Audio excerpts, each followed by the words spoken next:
Ja, ich bin überschuldet. Ich verdiene zwar gut, habe aber nicht auf meine Ausgaben geachtet und zu viele Kredite aufgenommen.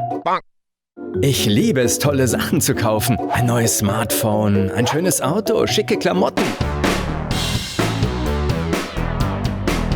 Luxusurlaub.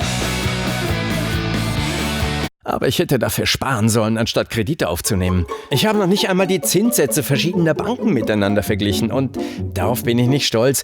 Ich habe meinem Bankberater verschwiegen, dass ich schon andere Kredite hatte. Er wollte mir also keinen geben. Jetzt weiß ich auch warum. Ich sagte mir, nicht schlimm, dann zahlst du alles mit deinem 13. Gehalt zurück. Aber ich kann kaum meine Miete zahlen. Ich hätte mir besser eine Tabelle mit all meinen Ausgaben angelegt, dann hätte ich vielleicht erkannt, dass ich ein Problem habe.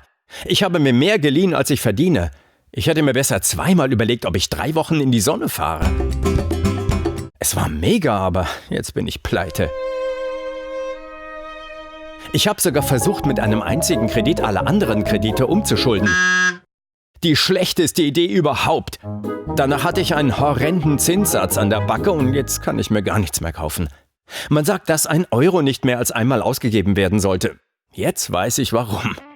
Damit Sie nicht die gleichen Fehler machen wie ich, rate ich Ihnen, über Ihre Einnahmen und Ausgaben Buch zu führen, vorausschauend zu sein, künftige Ausgaben mit einzuplanen, jeden Monat etwas zu sparen, keine einfachen Kredite abzuschließen und vor allem nicht mehr auszugeben, als Sie verdienen. Wenn Sie bereits überschuldet sind, gibt es trotzdem Lösungen. Um mehr zu erfahren, besuchen Sie die Websites leak.lu oder inter-action.lu. Danke für Ihre Aufmerksamkeit. Gerne können Sie dieses Video teilen.